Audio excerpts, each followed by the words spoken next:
ചിലപ്പോൾ റൈറ്റേഴ്സിൻ്റെ വർക്ക്സിൽ എന്തെങ്കിലും മാറ്റം ഉണ്ടാവാം. ഫേമസ് പോപ്പുലർ ആയിട്ടുള്ള റൈറ്റേഴ്സിനെയാണ് നമ്മുടെ ഈ HSA കോഴ്സ് നമ്മൾ ഇത്ര നേരത്തെ എല്ലാവരുടെയും മനസ്സിലൊരു സംശയമാണ്, നോട്ടിഫിക്കേഷൻ വരുന്നതിന് മുമ്പ് തന്നെ നമ്മൾ പഠിച്ചു തുടങ്ങേണ്ട ആവശ്യമുണ്ടോ എന്നുള്ളതാണ്.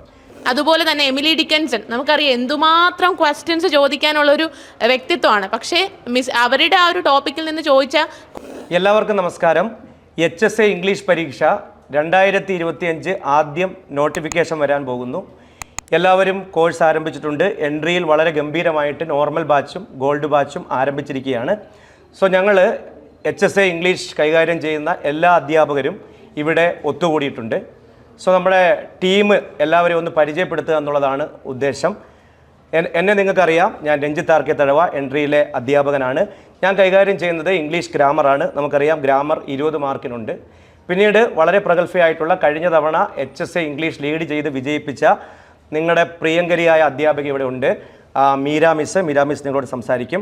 അതുപോലെ തന്നെ ഏറ്റവും കൂടുതൽ ഡിഫിക്കൽട്ടായിട്ട് കാണുന്ന ഒരു ഭാഗമാണ് ഫോണറ്റിക്സ്, അതുപോലെ തന്നെ ലിംഗ്വിഷ്, അതുപോലെ ഹിസ്റ്ററി ഓഫ് ഇംഗ്ലീഷ് ലാംഗ്വേജ്. അത് കൈകാര്യം ചെയ്യാൻ വളരെ പ്രഗത്ഭനായിട്ടുള്ളൊരു അധ്യാപകനുണ്ട്, ആനന്ദ് സാർ.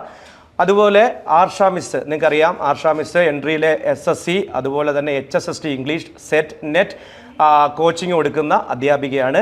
പിന്നീട് നമുക്കുള്ളത് ശ്രീലക്ഷ്മി മിസ്സാണ്. കഴിഞ്ഞ തവണ മീര മിസ്സിനോടൊപ്പം തന്നെ തോളോട് തോൾ ചേർന്ന് കോഴ്സ് വിജയിപ്പിച്ച, ഒരുപാട് പേർക്ക് ജോലി വാങ്ങിച്ചു കൊടുത്ത, ഒരുപാട് അധ്യാപകർ പ്രവേശിച്ചു കഴിഞ്ഞു, അവരുടെ അധ്യാപകർ എന്നുള്ള സ്വപ്നം സാക്ഷാത്കരിച്ചു കഴിഞ്ഞു. കുറച്ച് പേർ നിയമനം കാത്തിരിക്കുന്നു. അങ്ങനെ മീര മിസ്സിനോടൊപ്പം തന്നെ ജോലി ചെയ്ത ഈ കോഴ്സ് ലീഡ് ചെയ്തുകൊണ്ട് ശ്രീലക്ഷ്മി മിസ്സാണ്. പിന്നീട് ഒരാളുണ്ട്, മിസ്സിംഗ് ആണ്, ആതിര മിസ്സിന് ഇന്നിവിടെ എത്താൻ കഴിഞ്ഞില്ല. പിന്നീട് നമുക്ക് കറണ്ട് അഫയേഴ്സ് കൈകാര്യം ചെയ്യാൻ ശ്യാം ശങ്കർ എന്ന് പറയുന്നൊരു അധ്യാപകരുണ്ട്. കൂടാതെ GK, നമുക്കറിയാം എൻട്രിയിലെ GK ക്ലാസ്സുകളെ കുറിച്ച് നിങ്ങൾ പറഞ്ഞ് പരിചയപ്പെടുത്തേണ്ട കാര്യമില്ല. GK പ്രഗത്ഭരായിട്ടുള്ള 2 അധ്യാപകരും നമ്മുടെ ടീമിലുണ്ട്. സോ ഞങ്ങൾ ഇന്ന് എത്തിയിരിക്കുന്നത് നിങ്ങളുടെ കുറച്ച് സംശയങ്ങൾ പരിഹരിക്കുക, അതുപോലെ തന്നെ ഈ കോഴ്സിനെ കുറിച്ച്. നമുക്കറിയാം തുടക്കത്തിൽ തന്നെ ഒരുപാട് ആശങ്കകളോടുകൂടി ആരംഭിച്ചൊരു കോഴ്സാണിത്. കാരണം ഇപ്പോഴത്തെ നിയമനം, അല്ലെങ്കിൽ ഏറ്റവും കുറച്ച് നിയമനം നടന്നത് ഇംഗ്ലീഷിനാണ്. അതുപോലെ തന്നെ ഒരുപാട് പത്രവാർത്തകൾ നമ്മളെ ഡിസ്കറേജ് ചെയ്തിങ്ങനെ വരുന്നുണ്ട്. പക്ഷേ വളരെ പോസിറ്റീവായിട്ട് തുടങ്ങിക്കഴിഞ്ഞപ്പം വളരെ അധികം 3 ബാച്ചോളം നമുക്ക് മെൻറ്റർഷിപ്പിൽ ബാച്ചിൽ തന്നെ ഉദ്യോഗാർത്ഥികൾ വന്നു. നോർമൽ ബാച്ചിൽ നമ്മൾ August 1 ക്ലാസ് വളരെ ഗംഭീരമായിട്ട് ആരംഭിക്കാനിരിക്കുന്നു. അപ്പം ഉദ്യോഗാർത്ഥികളുടെ ഭാഗത്ത് നിന്ന് നമുക്ക് കിട്ടിയ വളരെ ഒരു പോസിറ്റീവ് സൈനാണ്. അതുകൊണ്ട് തന്നെയാണ് ഞങ്ങൾ 2-2.5 മാസം മുമ്പ് തന്നെ ഈ കോഴ്സിൻ്റെ കാര്യങ്ങൾ പ്ലാൻ ചെയ്തു, വിജയിപ്പിച്ചു. കാര്യങ്ങളെല്ലാം മുന്നോട്ട് തന്നെ പോയിക്കൊണ്ടിരിക്കുകയാണ്. ഒരുപാട് പ്ലാൻ ചെയ്താണ് ഈ കോഴ്സ് ഞങ്ങൾ തുടങ്ങിയത്. അതുകൊണ്ട് തന്നെ എല്ലാ അധ്യാപകർക്കും ഒരുപാട് കാര്യങ്ങൾ പറയാനുണ്ട്. ഞാൻ ആദ്യമായിട്ട് മീര മിസ്സിലോട്ട് പോകുന്നു. മീര മിസ് ഒരു തവണ HSA നടത്തി വിജയിപ്പിച്ച ഒരു അധ്യാപിക ആയതുകൊണ്ട് തന്നെ ഒരുപാട് കാര്യങ്ങൾ പറയാനുണ്ട്. ആദ്യമായിട്ട് മീര മിസ് നിങ്ങളെ പരിചയപ്പെടുത്തും. എനിക്ക് മീര മിസ്സിനോട് ചോദിക്കാനുള്ള ഒരു പ്രധാനപ്പെട്ട ചോദ്യം എന്താണെന്ന് ചോദിച്ചാൽ, നമ്മുടെ ഈ HSA കോഴ്സ് നമ്മൾ ഇത്ര നേരത്തെ എല്ലാവരുടെയും മനസ്സിലൊരു സംശയമാണ്, നോട്ടിഫിക്കേഷൻ വരുന്നതിന് മുമ്പ് തന്നെ നമ്മൾ പഠിച്ചു തുടങ്ങേണ്ട ആവശ്യമുണ്ടോ എന്നുള്ളതാണ്. മിസ് മറുപടി പറയും. എല്ലാവർക്കും നമസ്കാരം. എൻ്റെ പേര് മീര. ഞാൻ കഴിഞ്ഞ വർഷം HSA ഇംഗ്ലീഷിൻ്റെ ഒരു ലീഡിംഗ് ഫാക്കൽറ്റി ആയിരുന്നു.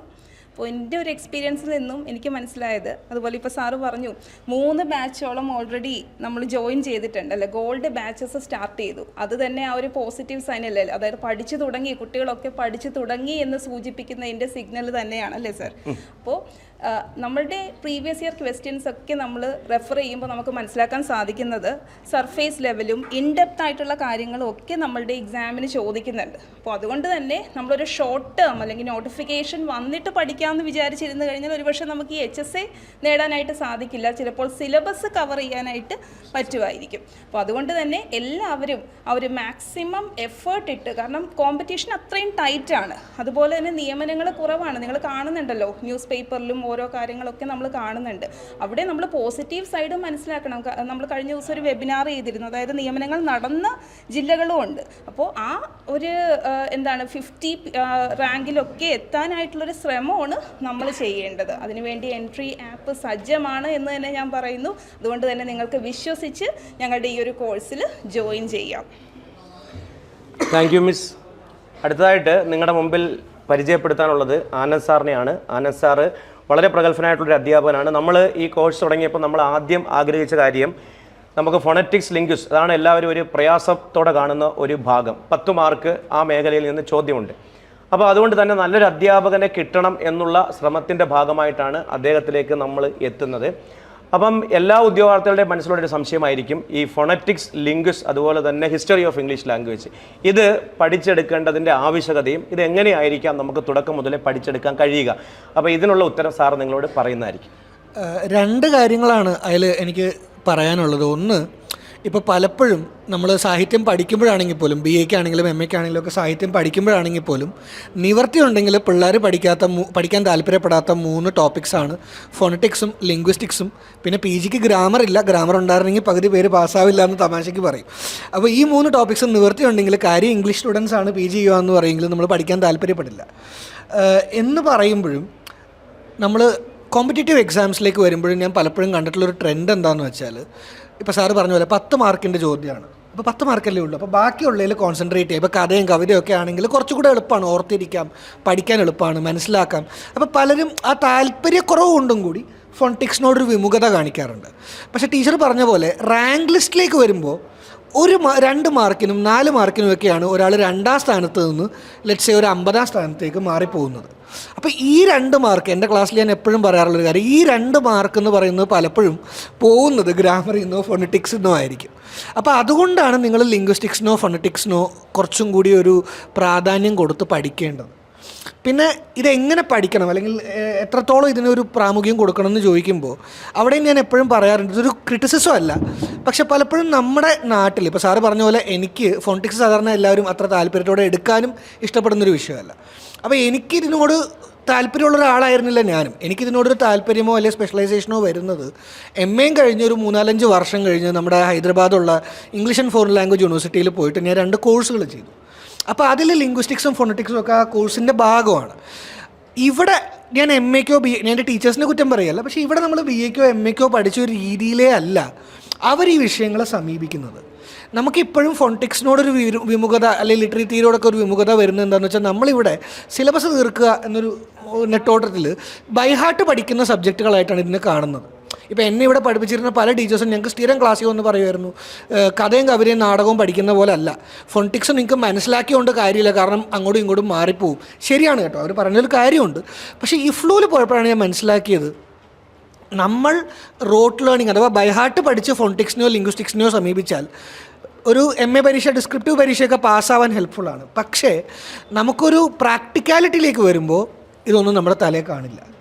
അപ്പോൾ ശരിക്കും ആസ്വദിച്ച് പഠിക്കാൻ പറ്റുന്ന സബ്ജക്ട്സാണിത്. ഇപ്പം സ്പീച്ച് സൗണ്ട്സ് എങ്ങനെ ഉണ്ടാവുന്നു എന്ന് ചോദിച്ചാൽ, നമ്മുടെ മുഖത്തുള്ള കുറേ എന്താ പറയുക സ്പീച്ച് ഓർഗൻസ് കമ്പൈൻ ചെയ്തിട്ടാണ് ഈ ശബ്ദം ഉണ്ടാക്കുന്നത്. ഇപ്പം അപ്പർ ലിപ്പും ലോവർ ലിപ്പും കൂടെ കൂട്ടിമുട്ടുമ്പോൾ ചില സൗണ്ടുകൾ ഉണ്ടാകുന്നു. അപ്പോൾ ഇത് വെറുതെ ബൈഹാർട്ട് പഠിക്കുന്ന സ്ഥാനത്ത് നമ്മൾ ചുമ്മാ പറഞ്ഞു നോക്കുകയാണ്, ശരിയല്ലേ, ഇത് രണ്ടും കൂട്ടിമുട്ടുമ്പോൾ എന്ത് സൗണ്ട് വരുന്നു, ഇതിന് എന്താണ് പ്രോസസ്സ്, അപ്പം മറ്റേ മൂക്കിൽ കൂടെയാണോ സൗണ്ട് ഇത് എയർ പാസ് ചെയ്യുന്നത്, അതോ വായിൽ കൂടെയാണോ പാസ് ചെയ്യുന്നത്. അപ്പോൾ ഇങ്ങനത്തെ ഒരു പ്രാക്ടിക്കൽ ലേണിംഗ് എക്സ്പീരിയൻസ് പലർക്കും കിട്ടാത്തതുകൊണ്ട് കൂടിയാണ് ഫോണറ്റിക്സിനോടൊരു വിമുഖത വരുന്നത്. പക്ഷേ അങ്ങനെ ആസ്വദിച്ച് പഠിക്കാൻ പറ്റുമെങ്കിൽ ശരിക്കും നമ്മുടെ ഡേ ടു ഡേ ലൈഫുമായിട്ടും കൂടി ബന്ധപ്പെട്ട് കിടക്കണം. നിങ്ങൾ സൈക്കോളജിയിലൊക്കെ ഒരു എം എയും കൂടെ ഒക്കെ ചെയ്യുകയാണെങ്കിൽ സ്പീച്ച് തെറാപ്പിക്കൊക്കെ ഭയങ്കര ഡിമാൻഡാണ്. അപ്പോൾ ഇതിൻ്റെയൊക്കെ റൂട്ട് എവിടെയാണ് കിടക്കുന്നത്? ഫോണറ്റിക്സിലാണ് കിടക്കുന്നത്. അപ്പോൾ ഒരിക്കലും ഒരു മാറ്റി നിർത്തപ്പെടേണ്ട ഒരു വിഷയമല്ല ഫോണറ്റിക്സ്.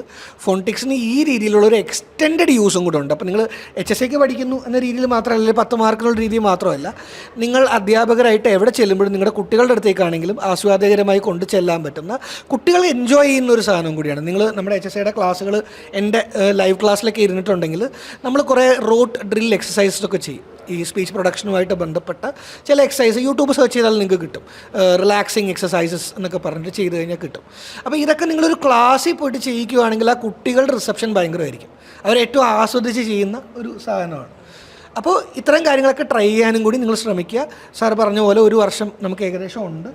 പ്രിപ്പയർ ചെയ്ത് തുടങ്ങിയാൽ അത്ര വാസ്റ്റായ ഒരു സിലബസ് അല്ല linguistics, phonetics and history of ലാംഗ്വേജിനെ സംബന്ധിച്ചിടത്തോളം. കുറച്ച് സമയം ഡെഡിക്കേറ്റ് ചെയ്ത് പ്രിപ്പയർ ചെയ്യുകയാണെങ്കിൽ 10ൽ 10 മാർക്കും തന്നെ മേടിക്കാൻ നിങ്ങൾക്ക് സാധിക്കും എന്ന് തന്നെയാണ് എൻ്റെ വിശ്വാസം. റെക്കോർഡഡ് ക്ലാസ്സസ് നിങ്ങൾ നോക്കുവാണെങ്കിൽ ലൈവ് സെഷൻ Q&A ചെയ്യുന്ന സമയത്ത് ഞാൻ അത് കൃത്യമായി കവർ ചെയ്യുന്നുണ്ട്. എങ്ങനെയൊക്കെയുള്ള തരത്തിലുള്ള ചോദ്യങ്ങളായിരിക്കും വരിക, എങ്ങനെയൊക്കെയാണ് ചോദ്യങ്ങൾക്ക് വേണ്ടി നിങ്ങൾ പ്രിപ്പയർ ചെയ്യേണ്ടത്, അല്ലേ. പല ഗ്രേഡിയൻറ്റിലുള്ള ചോദ്യങ്ങളുണ്ടാവും, വളരെ സിമ്പിൾ എലമെൻ്ററി ചോദ്യങ്ങളുണ്ടാവും. എന്നാൽ ചില ചോദ്യങ്ങൾ കാണുമ്പോൾ നമുക്ക് തന്നെ ഇതാണോ അതാണോ എന്നുള്ളൊരു കൺഫ്യൂഷനൊക്കെ വരും. അപ്പോൾ ഇങ്ങനത്തെ പലതരം ചോദ്യങ്ങളെക്കുറിച്ചും നമ്മൾ നമ്മുടെ ക്ലാസ്സുകളിൽ കവർ ചെയ്യുന്നുണ്ട്. അപ്പോൾ എന്തായാലും നിങ്ങൾക്കത് യൂസ്ഫുൾ ആകുമെന്ന് തന്നെ വിശ്വസിക്കുന്നു. തീർച്ചയായിട്ടും സാറ് പറഞ്ഞ പോലെ തന്നെ ഫോണറ്റിക്സ്, ലിംഗ്വിസ്റ്റ്, അതുപോലെ English history of English literature, ഈ ഭാഗം സാറിൻ്റെ കയ്യിൽ ഭദ്രമാണ്. സാറിൻ്റെ ക്ലാസ്സുകൾ അത്ര ഗംഭീരമായിട്ടാണ് എൻട്രിയിലെ ഉദ്യോഗാർത്ഥികൾ സ്വീകരിച്ചുകൊണ്ടിരിക്കുന്നത്. വളരെ നല്ല കമൻസാണ് ഞങ്ങൾക്ക് കിട്ടിക്കൊണ്ടിരിക്കുന്നത്. ഇനി ഞാൻ പോകുന്നത് ആർഷ മിസ്സിലേക്കാണ്. ആർഷ മിസ്, നമുക്കറിയാം മീര മിസ്സാണ് ഏറ്റവും കൂടുതൽ ഭാഗം കൈകാര്യം ചെയ്യുന്നത്. പാർട്ട് ബിയിലെ മൊഡ്യൂൾ 1 പ്രോസ്, പോയട്രി, അതുപോലെ തന്നെ ഓരോ ഭാഗവും പ്രോസ്, പോയട്രി, ഡ്രാമ, ലിറ്റററി ക്രിറ്റിസിസം, ഏറ്റവും കൂടുതൽ മാർക്ക് വരുന്നത് 40 മാർക്ക് വരുന്നത് ഈ മേഖലയിൽ നിന്നാണ്. ഈ മേഖല ഏറ്റവും കൂടുതൽ കൈകാര്യം ചെയ്യുന്നത് മീര മിസ്സാണ്. മീര മിസ്സിനോടൊപ്പം തന്നെ ഈ മേഖല കൈകാര്യം ചെയ്യാൻ ആർഷ മിസ്സും ഉണ്ട്. അപ്പോൾ ആർഷ മിസ്സിനോട് എനിക്ക് ചോദിക്കാനുള്ളൊരു ചോദ്യം, ഈ പ്രോസ്, പോയട്രി, ഡ്രാമ, അതുപോലെ തന്നെ ലിറ്റററി ക്രിറ്റിസിസം, ഇവിടെയാണ് ഏറ്റവും കൂടുതൽ ടോപ്പിക്കുകൾ ഉൾപ്പെടുത്തിയിരിക്കുന്നത്. അവിടെ ഡ്രാമ, പ്രോസ് പോലുള്ള ഭാഗങ്ങളൊക്കെ ഡീറ്റെയിൽഡ് ആയിട്ട് പഠിച്ചെടുക്കേണ്ടത് ആവശ്യമാണ്. ഒന്നാമത്തെ ചോദ്യം. രണ്ടാമത്തെ ചോദ്യം, പ്രീവിയസ് ക്വസ്റ്റ്യൻ പേപ്പർ പരിശോധിച്ചാൽ നമുക്ക് എന്താണ് ഇതിനെക്കുറിച്ച് മനസ്സിലാക്കുന്നത്. അതാണ് ആർഷ മിസ് പറയാൻ പോകുന്നത്. സർ, നമുക്ക് മനസ്സിലാവുന്ന കാര്യം, നമ്മളെപ്പോഴും പ്രീവിയസ് ഇയർ ക്വസ്റ്റ്യൻ പേപ്പർ വെച്ചിട്ടാണ് എന്ത് പഠിക്കണം എന്ത് പഠിക്കേണ്ടെന്ന് തീരുമാനിക്കുന്നത്. ഇപ്പം ഡീറ്റെയിൽ പോകണോ നോൺ ഡീറ്റെയിൽ ആയിട്ട് പഠിച്ചാൽ മതിയോ നമ്മൾ തീരുമാനിക്കുന്നതും ആ ഒരു ക്വസ്റ്റ്യൻ പേപ്പറിൻ്റെ പാറ്റേൺ വെച്ചിട്ടാണ്. സാറ് ചോദിച്ച പോലെ ഡീറ്റെയിൽ ആയിട്ട് തന്നെ നമുക്കിത് കവർ ചെയ്യേണ്ടതിൻ്റെ ആവശ്യമുണ്ട്. കാര്യം നമ്മൾ കഴിഞ്ഞ തവണത്തെ 69/2022 ക്വസ്റ്റ്യൻ പേപ്പർ നമ്മൾ നോക്കുമ്പോൾ നമുക്ക് മനസ്സിലാവും ഒരുപാട് ക്വസ്റ്റ്യൻസ് ചോദിക്കാൻ സാധ്യത ഉള്ളൊരു സിലബസാണ് നമ്മുടേത്. ഒരു പിശുക്കും ഇല്ലാത്ത സിലബസാണ് കേരള PSC നമുക്ക് തന്നേക്കുന്നത്. പക്ഷേ അതിൽ നിന്ന് ചോദിച്ചിരിക്കുന്ന 1-2 ഇൻട്രസ്റ്റിംഗ് ആയിട്ടുള്ള ക്വസ്റ്റ്യൻസ് ഉണ്ട്. ഒരു എക്സാമ്പിളായിട്ട് ടു ദ സ്കൈലാർക്കിൻ്റെ നമ്പർ ഓഫ് സ്റ്റാൻസേഴ്സ് ചോദിച്ചിട്ടുണ്ട്. അപ്പോൾ നമ്മൾ ശരിക്കും ഈ കുട്ടികളെ പ്രിപ്പയർ ചെയ്യിച്ച് വിടുന്ന, അല്ലെങ്കിൽ ഈ പരീക്ഷയ്ക്ക് വേണ്ടി നന്നായിട്ട് പഠിക്കുന്ന കുട്ടികൾ ആലോചിക്കുന്ന, ഒരു പരീക്ഷ ഹാളിൽ ഇരുന്ന് ആലോചിക്കുന്ന ഒരു ക്വസ്റ്റ്യൻ ഉണ്ട്, ഇത്രയ്ക്ക് ക്വസ്റ്റ്യൻ ഇല്ലാഞ്ഞിട്ടാണോ ഇങ്ങനെ സ്റ്റാൻസ് എണ്ണാൻ വേണ്ടി ഇവർ ക്വസ്റ്റ്യൻ ഇടുന്നതെന്ന്. അപ്പം അത്ര ഡീറ്റെയിൽ ആയിട്ടാണ് കവർ ചെയ്യുന്നത്. അതുപോലെ തന്നെ എമിലി ഡിക്കൻസൺ, നമുക്കറിയാം എന്തുമാത്രം ക്വസ്റ്റ്യൻസ് ചോദിക്കാനുള്ളൊരു വ്യക്തിത്വമാണ്. പക്ഷേ അവരുടെ ആ ഒരു ടോപ്പിക്കിൽ നിന്ന് ചോദിച്ച ക്വസ്റ്റ്യൻ എന്ന് പറഞ്ഞാൽ അതും ഇതുപോലെ സ്റ്റാൻസ് എണ്ണുന്ന ഒരു ക്വസ്റ്റ്യൻ ആണ്. ഷീ സ്റ്റോപ്സ് ടു കോൺഗർ, അതിൽ നിന്ന് ചോദിച്ച നമ്പർ ഓഫ് സ്റ്റാൻസാസ് ആണ് ക്വസ്റ്റ്യൻ ചോദിച്ചിട്ടുള്ളത്. അതുപോലെ തന്നെ ഡാഡി എന്ന് പറയുന്ന പോയം പബ്ലിഷ് ചെയ്ത വർഷം ചോദിച്ചിട്ടുണ്ട്, അതും മാസം ഉൾപ്പെടെയാണ് ചോദിച്ചിരിക്കുന്നത്. അതുപോലെ തന്നെ ഗോഡ് ഓഫ് സ്മോൾ തിങ്സിൻ്റെ ഒരു സിറ്റുവേഷനിൽ ക്യാരക്ടേഴ്സ് എന്ത് ചെയ്യുമായിരുന്നു എന്നാണ് ചോദിച്ചിരിക്കുന്നത്. അപ്പം ഇത്തരത്തിലുള്ള കഴിഞ്ഞ പ്രീവിയസ് ഇയർ ക്വസ്റ്റ്യൻ പേപ്പർ നമ്മൾ ചെക്ക് ചെയ്യുമ്പോൾ തന്നെ നമുക്ക് വളരെ എവിഡൻ്റ് ആയിട്ട് മനസ്സിലാവുന്നൊരു കാര്യമാണ് ഡീറ്റെയിൽ ആയിട്ട് തന്നെ പോകണം. അപ്പോഴാണ് ഈ ഒരു ഏർലി പ്രിപ്പറേഷൻ്റെ ഒരു സാധ്യത എന്തുമാത്രം, ഒരു വർഷം ഉണ്ട് എന്ന് നമ്മൾ പറയപ്പെടുന്നു. അപ്പം ഈ ഒരു സമയം കൊണ്ട് നമുക്ക് വളരെ ഡീറ്റെയിൽ ആയിട്ട് ഈ കോഴ്സ് കവർ ചെയ്യാനും പറ്റും. എന്നാൽ പരീക്ഷ എടുക്കുന്ന സമയത്ത് നമ്മൾ പ്രൊവൈഡ് ചെയ്യുന്ന റിവിഷനിലൂടെ ഇതിൻ്റെ ഒരു ക്വിക്ക് റീക്യാപ്പും അവർക്ക് കിട്ടും. അപ്പം ഡീറ്റെയിൽ ആയിട്ട് തന്നെ പോകണം. അതിന് ഏറ്റവും നല്ല എക്സാമ്പിൾ നമ്മുടെ ഫ്രണ്ടിലുള്ള കഴിഞ്ഞ HSAയുടെ ക്വസ്റ്റ്യൻ പേപ്പർ, കഴിഞ്ഞ VHSCയുടെ ക്വസ്റ്റ്യൻ പേപ്പർ, ഇതൊക്കെ നിങ്ങൾ ആ ഒരു പാറ്റേൺ അനലൈസ് ചെയ്തിട്ടുള്ള സമഗ്രമായിട്ട് പരീക്ഷയ്ക്ക് വേണ്ടി വെറുതെ കുറച്ച് ടോപ്പിക്സോ സിലബസോ കവർ ചെയ്ത് പോവുമല്ല, നിങ്ങൾക്ക് ശരിക്കും ആ റാങ്ക് ലിസ്റ്റിൽ ആദ്യത്തെ ഒരു 10 എത്താൻ പറ്റുന്ന രീതിയിൽ നമ്മൾ ആ ക്വസ്റ്റ്യൻ ബേസ് ചെയ്ത് PYQ ബേസ് ചെയ്തിട്ടുള്ള ഒരു കോഴ്സാണ് നമ്മൾ ഡിസൈൻ ചെയ്യുന്നത്. അതുകൊണ്ട് തന്നെ തീർച്ചയായിട്ടും ഡീറ്റെയിൽ ആയിട്ട് ടോപ്പിക്സ് കവർ ചെയ്യേണ്ടതുണ്ട്. Okay sir. ഓക്കെ, അടുത്തതായിട്ട് ഞാൻ ശ്രീലക്ഷ്മി മിസ്സിലോട്ടാണ് പോകുന്നത്. നമുക്ക് എല്ലാവർക്കും ഉള്ളൊരു സംശയമാണ് സിലബസ്. കഴിഞ്ഞ തവണത്തെ സിലബസ് നമുക്കെല്ലാം അറിയാം. നമ്മൾ ആ സിലബസ് വെച്ചാണ് നമ്മുടെ കോഴ്സ് മുന്നോട്ട് കൊണ്ടുപോകുന്നത്. അപ്പോൾ സിലബസ് എന്താണ് എന്നുള്ള കാര്യം ശ്രീലക്ഷ്മി മിസ് പറയും. അതുപോലെ രണ്ടാമതൊരു കാര്യം കൂടി, എല്ലാവരുടെയും മനസ്സിലുള്ളൊരു സംശയം, സിലബസ് മാറാൻ സാധ്യതയുണ്ടോ, സിലബസിൽ എന്തെങ്കിലും മാറ്റം വരുമോ? അപ്പോൾ ഈ 2 കാര്യങ്ങൾക്കുള്ള മറുപടി ശ്രീലക്ഷ്മി മിസ് പറയും. സിലബസ് എന്ന് പറയുമ്പോൾ നമ്മൾ ഇപ്പോൾ ഉള്ള HSA ഇംഗ്ലീഷിൻ്റെ സിലബസ് എന്ന് പറയുന്നത് 2 ഭാഗങ്ങളായിട്ടാണ് ഡിവൈഡ് ചെയ്തിട്ടുള്ളത്. ഒന്ന് പാർട്ട് A, അതിൽ ഉൾപ്പെടുത്തിയിരിക്കുന്നത് കറണ്ട് അഫെയേഴ്സ്, അതുപോലെ ജനറൽ നോളജ്, പിന്നീട് നമ്മുടെ മെത്തഡോളജി ഓഫ് ടീച്ചിങ് മെത്തഡോളജിയാണ് അതിൽ ഇൻക്ലൂഡഡ് ആയിട്ടുള്ളത്. അതിന് 20 മാർക്സ് ആണ് ഡിസ്ട്രിബ്യൂട്ട് ചെയ്തിരിക്കുന്നത് പാർട്ട് Aക്ക്. അതുപോലെ തന്നെ പാർട്ട് Bയിലേക്ക് വരുമ്പോൾ നമ്മൾ ലിറ്ററേച്ചറിലേക്കാണ് കടന്നു വരുന്നത്. അതിനകത്ത് പാർട്ട് Bയിൽ പോയട്രി, മൊഡ്യൂൾ 1 പോയട്രി, പിന്നീട് അതുപോലെ തന്നെ ഡ്രാമ, പിന്നീട് പ്രോസ് ആൻഡ് ഫിക്ഷൻ, അതുപോലെ ലിറ്റററി ക്രിറ്റിസിസം, ഇത്രയും മേഖലകൾ ആ ഒരു ലിറ്ററേച്ചറിൻ്റെ ഭാഗത്ത് നിന്ന് ഉൾപ്പെടുത്തിയിട്ടുണ്ട്. ഇതിന് 40 മാർക്സ് ആണ് ഈച്ചായിട്ട് പോയട്രിക്കും പ്രോസിനും ഡ്രാമയ്ക്കും ലിറ്റററി ക്രിറ്റിസിസത്തിനുമായിട്ട് ഡിവൈഡ് ചെയ്തിട്ടുള്ളത്. പിന്നെ അതുപോലെ തന്നെ അതിനകത്ത് ഉൾപ്പെടുന്ന പാർട്ട് ബിയിൽ തന്നെ ഉൾപ്പെടുന്നതാണ് ഇംഗ്ലീഷ് ഗ്രാമർ പാർട്ട് ബിയിലാണ് ഉൾക്കൊണ്ടിട്ടുള്ളത്.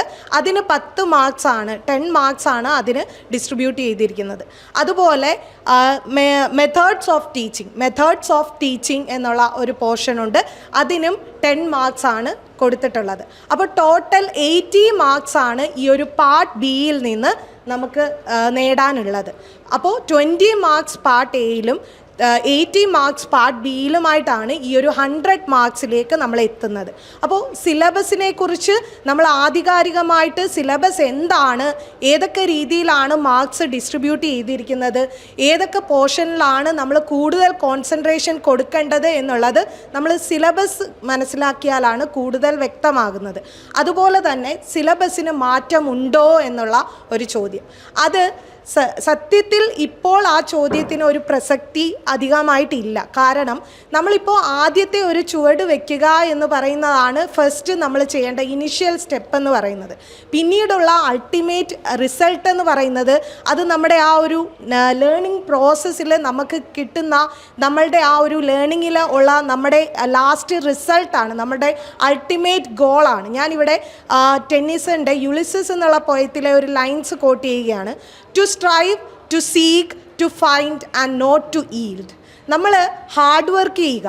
പെർസിവറൻസ് എന്ന് പറയുന്നത് നമ്മളെപ്പോലെയുള്ള സ്റ്റുഡൻസിന്, പഠിച്ചുകൊണ്ടിരിക്കുന്ന ഓരോ സ്റ്റുഡൻസിനും, ഇപ്പോൾ ടീച്ചേഴ്സായിട്ടുള്ള ഞങ്ങളും പല കാര്യങ്ങളും പഠിച്ചുകൊണ്ടിരിക്കുകയാണ്. അപ്പോൾ ആ ഒരു ഡെവലപ്മെൻറ്റ്, ആ ഒരു നോളജിൻ്റെ ഏണിംഗ് എന്നുള്ളത്, ആ ഒരു ഡെവലപ്മെൻറ്റ് പ്രോസസ്സ് അതെന്ന് പറയുന്നത് നമ്മുടെ ഹാർഡ് വർക്കിലൂടെയാണ് നമ്മൾ നേടിയെടുക്കുന്നത്. അതുപോലെ തന്നെ ടു സീക്ക്, നിങ്ങൾ ഡിസ്കവർ ചെയ്യുക, പുതിയ നോളജ് കണ്ടെത്തുക, അതുവഴി നിങ്ങളുടെ അൾട്ടിമേറ്റ് റിസൾട്ട് നിങ്ങൾ ഫൈൻഡ് ചെയ്യുക. അതാണ് യുളിസസ് എന്നുള്ള പോയത്തിലൂടെ ടെന്നിസൺ നമ്മളിലേക്ക് എത്തിക്കുന്ന കാര്യം. And not to yield, not to surrender before any situation. ഏതൊരു സിറ്റുവേഷനിലും നമ്മളെ തന്നെ അടിയറവ് പറയാതിരിക്കുക, കീഴ്പ്പെടാതിരിക്കുക. അപ്പോൾ അത് തന്നെയാണ് ഈ സിലബസ് മാറുമോ എന്നുള്ള ചോദ്യത്തിനുള്ള ഉത്തരം എന്ന് പറയുന്നത്. കാരണം സിലബസ് മാറുമോ ഇല്ലയോ എന്നുള്ളത് to be or not to be എന്നുള്ള ഒരു തിങ്ങിലേക്കാണ്, ആ ഒരു തോട്ടിലേക്കാണ് നമ്മളിലേക്ക് എത്തിക്കുന്നത്. പ്രോകാസ്റ്റിനേഷൻ. എന്തിനാണ് നമ്മൾ മറ്റൊരു കാര്യം നാളെ എന്നുള്ള രീതിയിലേക്ക് മാറ്റിവെക്കുന്നത്? ഇന്ന് തന്നെ നിങ്ങൾ ആരംഭിക്കുക. ഇന്ന് ഉത്തമമായ ടൈമാണ്, ആ ഒരു ഐഡിയൽ ടൈമിൽ തന്നെ നിങ്ങൾ സ്റ്റാർട്ട് ചെയ്യുക. അപ്പോൾ സിലബസ് എന്നുള്ളത് നമുക്കൊരു ഗൈഡാണ്, നമ്മൾ പഠിക്കുവാൻ വേണ്ടിയിട്ട് നമ്മളെ ലീഡ് ചെയ്യുന്ന ഒന്നാണ്. അത് ഏറ്റവും പ്രധാനപ്പെട്ടത് തന്നെയാണ്. പക്ഷേ ലിറ്ററേച്ചറിനോട് സംബന്ധിച്ചിടത്തോളം ഈ സിലബസിൽ ആധികാരികമായിട്ട് മുഴുവനായിട്ടുള്ള മാറ്റം നമുക്ക് പ്രതീക്ഷിക്കാൻ പറ്റില്ല. കാരണം 50% ഈ ഒരു പോർഷൻസ് നിലനിർത്തിക്കൊണ്ട് തന്നെയാണ് ഇനി എന്തെങ്കിലും മോഡിഫിക്കേഷൻ ഇതിലേക്ക് വരുന്നത്, എന്തെങ്കിലും കാര്യങ്ങൾ കൂടുതൽ അഡീഷണലായിട്ട് ആഡ് ചെയ്യുന്നത് ഈ ഒരു സിലബസ് ആയിരിക്കും അപ്പോഴും അതിൻ്റെ ഫൗണ്ടേഷനായിട്ട് വെക്കുക. ഇപ്പോൾ മേ ബി ചിലപ്പോൾ റൈറ്റേഴ്സിൻ്റെ വർക്ക്സിൽ എന്തെങ്കിലും മാറ്റം ഉണ്ടാവാം. ഫേമസ് പോപ്പുലറായിട്ടുള്ള റൈറ്റേഴ്സിനെയാണ് ഈ ഒരു സിലബസിലും ഇൻക്ലൂഡ് ചെയ്തിരിക്കുന്നത്. അപ്പോൾ ഒരു വർക്ക്സ് മേ ബി എന്തെങ്കിലും ഒരു ചേഞ്ച് ഉണ്ടാകാം, അതായിരിക്കാം ഒരു മാറ്റം. പക്ഷേ അപ്പോഴും നമ്മൾ ആ ഒരു ഫൗണ്ടേഷൻ കീപ്പ് ചെയ്ത് തന്നെയാണ് മുന്നോട്ട് പോകുന്നത്. അപ്പോൾ നിങ്ങൾ ഒരു കാര്യം ഉറപ്പിച്ച് വിശ്വസിക്കുക, ഈ ഒരു സിലബസിൽ തന്നെ നമ്മൾ മുന്നോട്ട് പോവുക. നമ്മളെ തന്നെ വിശ്വസിച്ച് ഒരു പോസിറ്റീവായിട്ടുള്ള എല്ലാ തരത്തിലും മൈൻഡ് പോസിറ്റീവായിട്ട് വെച്ചുകൊണ്ട് ഈ ഒരു കോഴ്സിലേക്ക് ജോയിൻ ചെയ്യുക. നിങ്ങളോടൊപ്പം ഞങ്ങളുണ്ട്. അപ്പോൾ ഇത്രയും കാര്യങ്ങളാണ് ഈ സിലബസിനെ കുറിച്ച് പറയാനുള്ളത്. ടീച്ചർ പറഞ്ഞതുപോലെ early bird catches the fly എന്നാണ്. നേരത്തെ തുടങ്ങുന്നവൻ നേരത്തെ എത്തും. ഇന്ന് അനന്ത സാധ്യതകളുള്ള ദിവസമാണ്. ഉണരുക, എഴുന്നേൽക്കുക, ഇന്നേ തുടങ്ങുക. അതാണ് ഞങ്ങൾക്ക് പറയാനുള്ളത്. ഇനി അവസാന ഭാഗത്തേക്ക് പോകുന്നു. നമ്മുടെ കോഴ്സിനെ കുറിച്ചാണ്. എൻട്രിയിൽ 150 ദിവസത്തെ കോഴ്സാണ് നമ്മൾ പ്ലാൻ ചെയ്തിരിക്കുന്നത്. കോഴ്സിനെ കുറിച്ചുള്ള വളരെ ചുരുങ്ങിയ വാക്കുകളിൽ മീര മിസ് ഒന്ന് സംസാരിക്കും. നമ്മൾ എന്തൊക്കെയാണ് മെൻറ്റർഷിപ്പ് ബാച്ചിലൂടെ അവർക്ക് പ്രൊവൈഡ് ചെയ്യുന്നത്, എങ്ങനെയാണ് കോഴ്സ് പോകുന്നത്. അതിനുശേഷം ഗ്രാമറിനെ കുറിച്ചുള്ള കാര്യങ്ങൾ ഞാൻ പറയാം. അതിനുശേഷം നമുക്ക് ഈ ഡിസ്കഷൻ ഇവിടെ അവസാനിപ്പിക്കാം. HSA ഇംഗ്ലീഷിൻ്റെ നമ്മളുടെ നോർമൽ ബാച്ചും അതുപോലെ തന്നെ ഗോൾഡ് ബാച്ചസും എൻട്രിയിൽ സ്റ്റാർട്ടായിട്ടുണ്ട്. ഒരു പ്രീമിയം ലെവൽ അഡ്വാൻസ്ഡ് ആയിട്ടുള്ളൊരു കോഴ്സ് തന്നെയാണ്. ലിറ്റററി എക്സ്പീരിയൻസ് തന്നെ നിങ്ങൾക്ക് ഇവിടെ നിന്നും പ്രതീക്ഷിക്കാം. കാരണം ഇപ്പോൾ നമ്മളുടെ കൂടെയുള്ള ഫാക്കൽറ്റി, ആ ഒരു സബ്ജക്റ്റ് എക്സ്പേർട്സിനെ എല്ലാവരെയും നിങ്ങൾ പരിചയപ്പെട്ടു. അപ്പോൾ തന്നെ അറിയാം എത്രത്തോളം അഡ്വാൻസ്ഡ് ആണ് നമ്മളുടെ കോഴ്സ് എന്നത്. അതുകൊണ്ട് തന്നെ നിസ്സംശയം നിങ്ങൾക്ക് ഈ ഒരു കോഴ്സിൽ ജോയിൻ ചെയ്യാം. നമ്മൾക്ക് ലൈവ് ക്ലാസ്സസ് ഉണ്ട്, recorded classes, mock test, practice test, അങ്ങനെയുള്ള നിരവധി കാര്യങ്ങളാണ് നമ്മളുടെ ഈ ആപ്പിൽ ഇൻക്ലൂഡ് ചെയ്തിട്ടുള്ളത്. അപ്പോൾ ഇതൊക്കെ നിങ്ങൾക്ക് മാക്സിമം യൂട്ടിലൈസ് ചെയ്യണമെങ്കിൽ നിങ്ങൾ നേരത്തെ തന്നെ ഈ ഒരു കോഴ്സിൽ ജോയിൻ ചെയ്യണം. എന്നാൽ മാത്രമാണ് ഇത് പ്രൊഡക്റ്റീവായിട്ട് നിങ്ങൾക്ക് യൂട്ടിലൈസ് ചെയ്യാനായിട്ട് സാധിക്കുക. അപ്പോൾ ഇനി സമയം ഒട്ടും വൈകിക്കേണ്ട. നമ്മളുടെ കയ്യിലുള്ളത് സമയം, ടൈം ആൻഡ് നമ്മളുടെ പരിശ്രമം, ഇത് രണ്ടും മാത്രമാണ് നമ്മളുടെ കയ്യിലുള്ളത്. ഇത് മാക്സിമം യൂട്ടിലൈസ് ചെയ്ത് മുന്നോട്ട് പോകുന്നവർക്ക് മാത്രമാണ് വിജയം നേടാനായിട്ട് സാധിക്കുക. അതുകൊണ്ട് തന്നെ എല്ലാവരും പെട്ടെന്ന് എൻട്രി ആപ്പിൽ ജോയിൻ ചെയ്യുക. കൂടാതെ ഒരു ചോദ്യം, അതായത് ഇപ്പോൾ സ്റ്റാറ്റിക് ആയിട്ടുള്ള ടോപ്പിക്സ് ആണെന്ന് പറഞ്ഞല്ലോ, ശ്രീലക്ഷ്മി മിസ് പറഞ്ഞു സ്റ്റാറ്റിക് ആയിട്ടുള്ള ടോപ്പിക്സ് കുറേ ഉണ്ട്. അപ്പോൾ അതിനൊന്നും മാറ്റം വരില്ല. അങ്ങനെ ഒരു ടോപ്പിക്കാണ് നമ്മളുടെ ഗ്രാമർ എന്ന് പറയുന്നത്, അല്ലേ? അപ്പോൾ ഈ ഗ്രാമർ എന്ന് പറയുന്നത് റാങ്ക് നിർണ്ണയിക്കുന്ന ഒരു ഏരിയയാണ്. കാരണം 20 മാർക്കാണ് റാങ്ക് നിർണ്ണയിക്കുന്ന ഈ ഗ്രാമർ എന്ന സെക്ഷൻ. അപ്പോൾ ഈ ഒരു മോഡ്യൂൾ, ഈ ഗ്രാമർ എന്നത് ക്രാക്ക് ചെയ്യാൻ ഉള്ള സ്ട്രാറ്റജി എന്താണ് എന്ന് ഞാൻ സാറിനോട് ചോദിക്കാൻ ആഗ്രഹിക്കുന്നത്. എന്ത് സ്ട്രാറ്റജിയാണ് സാറിന് ഇവർക്ക് പറഞ്ഞു കൊടുക്കാനായിട്ട് പറ്റുക? ടീച്ചർ പറഞ്ഞ പോലെ, സാറും ഇവിടെ സൂചിപ്പിച്ച പോലെ, വളരെ നിസ്സാരമായി കാണുന്ന, പലരും ഒഴിവാക്കുന്നൊരു മേഖലയാണ് ഇംഗ്ലീഷ് ഗ്രാമർ. സത്യം പറഞ്ഞാൽ ഫുൾ മാർക്കും വാങ്ങിച്ചെടുക്കാൻ കഴിയുന്ന ഒരു മേഖല കൂടിയാണിത്. ഇവിടെ ഗ്രാമർ എന്ന് പറയുമ്പോൾ ഗ്രാമർ മാത്രമല്ല, ഇവിടെ വൊക്കാബുലറി വരുന്നുണ്ട്. അതുപോലെ മോഡേൺ ഇംഗ്ലീഷ് യൂസേജ് എന്ന് പറയുന്നൊരു ഭാഗം കൂടി അതിനകത്ത് വരുന്നുണ്ട്. അപ്പോൾ ഇത് ഗ്രാമർ ക്വസ്റ്റ്യൻ ആയിരിക്കും കൂടുതൽ വരുന്നത്. പിന്നെ അതുപോലെ തന്നെ വൊക്കാബുലറി വരും. പിന്നെ വളരെ കുറച്ച് മോഡേൺ ഇംഗ്ലീഷ് യൂസേജ് ക്വസ്റ്റ്യൻസ് വരും. പ്രീവിയസ് ക്വസ്റ്റ്യൻ എടുത്ത് പരിശോധിച്ചപ്പം എനിക്ക് മനസ്സിലായ ഒരു കാര്യം, ഒരു അധ്യാപകൻ എന്നുള്ള നിലയിൽ എനിക്ക് മനസ്സിലായ ഒരു കാര്യം, ഇപ്പോൾ നമ്മുടെ PSC എക്സാമുകളിൽ ചോദിക്കുന്ന 10ാം ക്ലാസ് നിലവാരം, +2 നിലവാരം അല്ലെങ്കിൽ ഡിഗ്രി നിലവാരമുള്ള പരീക്ഷകൾക്ക് ചോദിക്കുന്ന ഗ്രാമർ തന്നെയാണ് ചോദിച്ചിരിക്കുന്നത്. വലിയ കട്ടിയുള്ളതായിട്ട് എനിക്ക് തോന്നിയിട്ടില്ല. അതുകൊണ്ട് തന്നെ ഒരു 33, ഞങ്ങൾ പ്ലാൻ ചെയ്ത് വെച്ചിരിക്കുന്ന ഒരു 33 ക്ലാസ് കൊണ്ട് തന്നെ ഗ്രാമർ പോർഷൻസ് കംപ്ലീറ്റ് ചെയ്യുക. ഏകദേശം ഒരു 12-13 ക്ലാസ് കൊണ്ട് തന്നെ വൊക്കാബുലറി പോർഷൻസ് കംപ്ലീറ്റ് ചെയ്യുക. പിന്നീട് ബാക്കി റിവിഷൻ്റെ ഭാഗമായിട്ട് ബാക്കിയുള്ള കാര്യങ്ങൾ ചെയ്യുക എന്നുള്ളതാണ് നമ്മൾ ഉദ്ദേശിക്കുന്നത്. അപ്പോൾ 20 മാർക്ക് നിസ്സാരമല്ല. തുടക്കത്തിലെ അതിൻ്റെ ഒരു ഭാഗമായിട്ടാണ് നമ്മൾ ഈ കറണ്ട് അഫയേഴ്സ്, അതുപോലെ തന്നെ റിനേസൻസ്, ഇതൊക്കെ എന്ന് വെച്ചാൽ പലരും ഒഴിവാക്കി കളയുന്നൊരു ഭാഗമാണ്. അതുകൊണ്ട് തന്നെ ആദ്യമേ നമ്മൾ ഈ ലിറ്ററേച്ചറിനോടൊപ്പം തന്നെ ഇതും പഠിപ്പിച്ച് തുടങ്ങിയിട്ടുണ്ട്. അപ്പോൾ ഒരുമിച്ച് പോയാലേ ഇത് നമ്മൾ ആഗ്രഹിക്കുന്ന ഒരു ലക്ഷ്യത്തിലെത്താൻ നമുക്ക് സാധിക്കുകയുള്ളൂ. ഞങ്ങൾ ഇത് ഒരുപാട് നീട്ടിക്കൊണ്ട് പോകുന്നില്ല. ഞങ്ങളിവിടെ ഉദ്ദേശിച്ച ഒരു കാര്യം എൻട്രി സജ്ജരാണ്. അതായത് HSA ഇംഗ്ലീഷ് കോഴ്സിന് എന്തും ആയിക്കോട്ടെ, എങ്ങനെ വന്നോട്ടെ, ഏത് രീതിയിൽ വന്നോട്ടെ, സിലബസ് മാറിക്കോട്ടെ, എങ്ങനെ വന്നാലും ഞങ്ങൾ സജ്ജരാണ്. ഈ ഒരു ഡിസ്കഷനിലൂടെ തന്നെ ആതിര മിസ് ഇവിടെ എത്തിയിട്ടില്ല. ആതിര മിസ് ഒരു ദിവസം നേരിട്ട് നിങ്ങളുടെ മുമ്പിലെത്തും. എന്നിട്ട് ആതിര മിസ് നേരിട്ട് നിങ്ങളോട് കാര്യങ്ങൾ സംസാരിക്കും. എങ്കിലും ഇത്രയും ഈ ആൾക്കാരുടെ സംസാരം കേട്ടപ്പോൾ തന്നെ നിങ്ങൾക്ക് മനസ്സിലായി കാണും, ഞങ്ങൾ സജ്ജരാണ്. ഞങ്ങൾ ഈ കോഴ്സ് തുടങ്ങുന്നതിന് മുമ്പ് ആലോചിച്ചൊരു കാര്യം, കൊണ്ടുവരുന്നെങ്കിൽ ഏറ്റവും നല്ല അധ്യാപകരെ തന്നെ നിങ്ങളുടെ മുമ്പിൽ എത്തിക്കുക. ഇതൊരു ടീം വർക്കാണ്. ഒരാൾ ഒറ്റയ്ക്ക് മുന്നോട്ട് കൊണ്ടുപോകാൻ പറ്റുന്ന കാര്യമല്ല. നിങ്ങൾക്ക് വെറൈറ്റീസ് വേണം. ഓരോ സ്പെഷ്യലായിട്ടുള്ള ഭാഗം കൈകാര്യം ചെയ്യാൻ ഓരോരുത്തരും വേണം. ആ രീതിയിൽ തന്നെയാണ് ഞങ്ങൾ ഈ കോഴ്സ് മുന്നോട്ട് കൊണ്ടുവന്നത്. കറണ്ട് അഫയേഴ്സ്, ഇപ്പോൾ daily current affairs, English current affairs നമ്മൾ ഉദ്യോഗാർത്ഥികൾ കൊടുക്കുന്നു. 1.5 വർഷത്തിനകത്തുള്ള കറണ്ട് അഫയേഴ്സ് മൊത്തം ഒരു പഠിക്കണമെന്ന് പറയുന്നുണ്ട്. അതുപോലെ റിനേസൻസ് എന്തൊക്കെ പഠിക്കണം, വളരെ സ്പെസിഫിക് ആയിട്ടുള്ള ഏരിയകളിൽ നിന്നുള്ള ക്ലാസ്സുകൾ നമ്മൾ കൊടുക്കുന്നുണ്ട്. എന്ന് വെച്ചാൽ പൊതുവെ ബാക്കിയുള്ള കാര്യം, ഇപ്പോൾ heard melodies are sweet, those unheard are sweeter എന്നാണ് പറയുന്നത്. കേട്ടത് മധുരം, കേൾക്കാത്തത് അതിമധുരം. അപ്പോൾ നിങ്ങൾ ഈ കോഴ്സിൻ്റെ ഭാഗമാകുക. ഞങ്ങൾ സജ്ജരാണ്. വിശ്വാസത്തോടെ വരിക. നിങ്ങൾ റൂമറുകളുടെ പുറകെ പോകാതിരിക്കുക. നിങ്ങളെ ഡിസ്കറേജ് ചെയ്യുന്ന എല്ലാ കാര്യങ്ങളിൽ നിന്നും ഒഴിഞ്ഞു കിടക്കുക. ടീച്ചർ പറഞ്ഞതുപോലെ തന്നെ, സാറിന് ഇനി എന്തെങ്കിലും ഇല്ല? ഓക്കെ, ടീച്ചർ പറഞ്ഞതുപോലെ തന്നെ ഇന്നാണ് നമ്മുടെ അനന്ത സാധ്യതയുള്ളൊരു ദിവസം. നാളെക്കുറിച്ചോ ഇന്നലകളെക്കുറിച്ചോ നമ്മൾ ആലോചിക്കേണ്ട കാര്യമില്ല. ഇന്ന് ഉണരുക, എഴുന്നേൽക്കുക. ഇന്ന് അനിതര സാധാരണമായൊരു ദിവസമാണെന്ന് തിരിച്ചറിയുക, മുന്നോട്ട് പോകുക. ഇനിയും ഞങ്ങൾ ഒരു ഗ്രൂപ്പായിട്ട് നിങ്ങളുടെ മുമ്പിൽ വരുന്നതായിരിക്കും തുടരെ. എന്തായാലും അടുത്ത കോഴ്സ് ഈ മാസം അവസാനത്തോടു കൂടി ആരംഭിക്കുന്നുണ്ട്. എല്ലാവരും ഈ കോഴ്സിൻ്റെ ഭാഗമാകുക, അധ്യാപകനാകുക എന്നുള്ള നിങ്ങളുടെ സ്വപ്നം സാക്ഷാത്കരിക്കുക. ഞങ്ങൾ എല്ലാവരും നിങ്ങളോടൊപ്പമുണ്ട്. നന്ദി.